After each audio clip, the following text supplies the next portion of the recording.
Welcome to New York Post. Before Trump's State of the Union, a look at how last year's promises fared. President Trump vowed in last year's speech to pass an immigration overhaul, bring down drug prices and revamp the United States infrastructure. How much progress has he made? In his first State of the Union address last year, President Trump outlined his vision for an America First approach to overhauling the immigration system, revitalizing manufacturing and prioritizing national interests abroad. As Mr. Trump prepares to deliver his second address on Tuesday, which is also expected to highlight the president's immigration agenda, here's an assessment of his progress on the promises he made last year. Immigration. The promise. It is time to reform these outdated immigration rules, and finally bring our immigration system into the 21st century.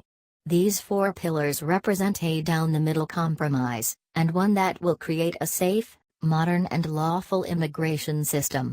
For over 30 years, Washington has tried and failed to solve this problem. This Congress can be the one that finally makes it happen.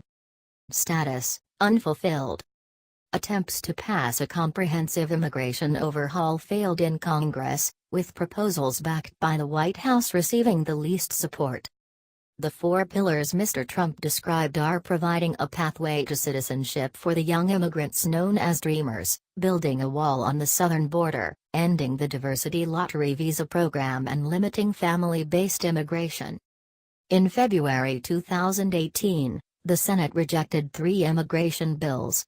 The White House plan, which met all 4 of Mr. Trump's requirements, received the fewest votes. The 2 other bills did not fulfill all the requirements.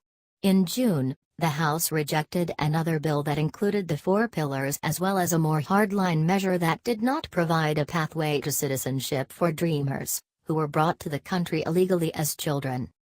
And Mr. Trump's address this year comes after a 35-day government shutdown, the longest ever, over the president's demand for border wall funding. Manufacturing and trade. The promise. Chrysler is moving a major plant from Mexico to Michigan. Toyota and Mazda are opening up a plant in Alabama. Soon, plants will be opening up all over the country. Status: unfulfilled. Toyota and Mazda broke ground on their $1.6 billion joint venture in Alabama in November.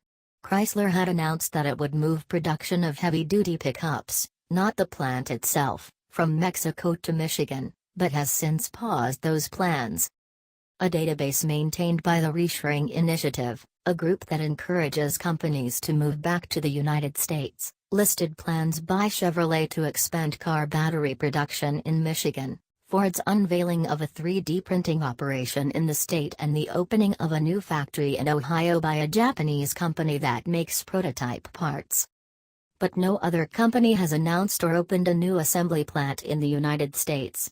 In contrast, General Motors said it would idle 5 car factories.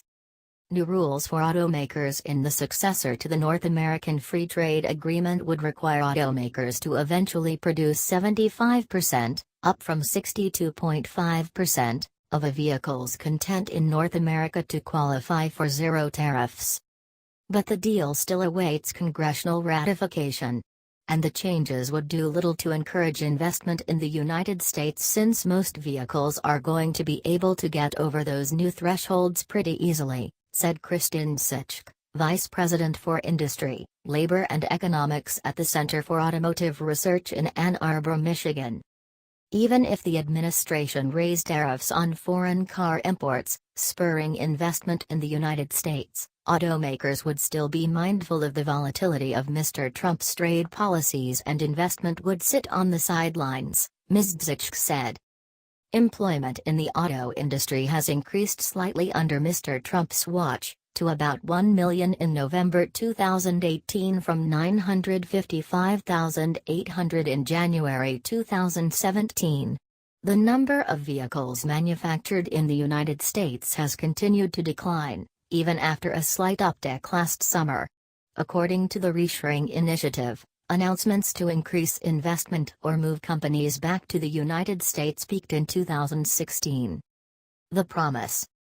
We will work to fix bad trade deals and negotiate new ones. And we will protect American workers and American intellectual property through strong enforcement of our trade rules. Status fulfilled. Mr. Trump has renegotiated NAFTA and a bilateral trade deal with South Korea. While the changes to the South Korea agreement were modest, the revised NAFTA strengthens intellectual property rights in Canada. An investigation into China's trade practices concluded that Beijing had, among other unfair trade practices, violated American intellectual property rights. As a result, the Trump administration imposed tariffs on $250 billion worth of Chinese products. The two sides are in talks over a trade deal to resolve the dispute. Healthcare. The promise. People who are terminally ill should not have to go from country to seek a cure. I want to give them a chance right here at home. It is time for the Congress to give these wonderful Americans the right to try. Status fulfilled. Mr. Trump signed right to try legislation into law in May, allowing terminally ill patients to seek access to experimental medicine that is not approved by the Food and Drug Administration. A similar program known as compassionate use, or expanded access, has been in place since the 1970s, and the FDA says it authorizes 99% of the requests it receives. The new law allows patients, with the approval of their doctor, to ask drug companies directly for access, rather than wait for approval by the agency. The promise. That is why I have directed my administration to make fixing the injustice of high drug prices one of our top priorities. Prices will come down. Status partially fulfilled. Drug prices are still increasing, albeit at lower rates than in previous years. An Associated Press analysis found that from January to July 2018, drug companies raised prices on more than 4,400 products, with a median increase of 5.2%. That was lower than the median increase of 8% for the same period in 2017. Drug prices have continued to increase on hundreds of medicines this year. Infrastructure. The promise. Tonight, I am calling on the Congress to produce a bill that generates at least $1.5 trillion for the new infrastructure investment we need. Status unfulfilled. No comprehensive bill has emerged since Mr. Trump nudged Congress to act. A detailed version of Mr. Trump's proposal, released by the White House in February 2018, pledged $200 billion in federal funding, less than half of what the Trump transition team promised in December 2016. The money would come from savings from other cuts in the federal budget, according to the White House, and would spur states and private companies to invest $1.5 trillion in infrastructure over the next decade. Yet Congress has not passed any bill that would make good on this $200 billion proposal. Draft legislation to temporarily increase the gas tax to shore up the Highway Trust Fund was never formalized or voted on. Accountability in government. The promise. I call on the Congress to empower every cabinet secretary with the authority to reward good workers, and to remove federal employees who undermine the public trust or fail the American people. Status unfulfilled. Mr. Trump signed an executive order in May making it easier to fire government employees, but a federal judge struck down most of its provisions. A similar bill was introduced in the House but did not advance to a vote. Military. The promise. For this reason, I am asking the Congress to end the dangerous defense sequester and fully fund our great military.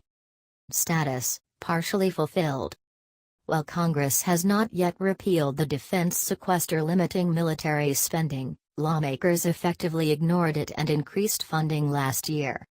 The Budget Control Act of 2011 imposes caps on federal spending for the next decade, to compel Congress to find savings in the budget. If lawmakers do not reduce spending, sequestration kicks in and enforces the caps. Later spending deals raised the caps, limiting military spending to $549 billion in the 2018 fiscal year and $562 billion in the 2019 fiscal year. Mr. Trump signed legislation that allotted the Pentagon $629 billion and $647 billion in 2018 and 2019 fiscal years, far exceeding the spending limits. Those figures do not include a separate Pentagon account for war spending. While the sequester is still in place for the 2020 and 2021 fiscal years, it is not difficult to imagine lawmakers and the president continuing to raise the cap, rendering the sequester moot. Foreign policy. The promise. That is why, tonight, I am asking the Congress to pass legislation to help ensure American foreign assistance dollars always serve American interests, and only go to America's friends. Status: unfulfilled. Congress ignored Mr. Trump's calls to drastically reduce foreign aid, instead approving budgets that included billions more than the president had requested, and made no significant changes to foreign aid policy. Sarah Rose, an analyst at the Center for Global Development, said the administration had been constrained by Congress, and its own fundamental inconsistency in funneling money to friends and allies while simultaneously giving aid to countries that might not otherwise receive it in order to counter China's influence. Mr. Trump has threatened to cut off aid to Central American countries over migrant caravans, and Nikki R. Haley, the former ambassador to the United Nations, had proposed making aid contingent on support for American-backed policies at the United Nations. Yet the amount of assistance given to Honduras, Guatemala and El Salvador has been typical. And while the United States did end funding for Palestinian refugees in August, it did not follow through on withholding aid from countries that voted for a United Nations resolution condemning Mr. Trump's decision to recognize Jerusalem as the capital of Israel, said Jeremy Konyndyk, a former director of the Foreign Disaster Assistance Program at the United States Agency for International Development. The issue is that he made a promise that was well beyond his ability to accomplish, Mr. Konyndyk said. The president is not a monarch and can't just do things unilaterally. Thanks for watching. Please subscribe to news and updates.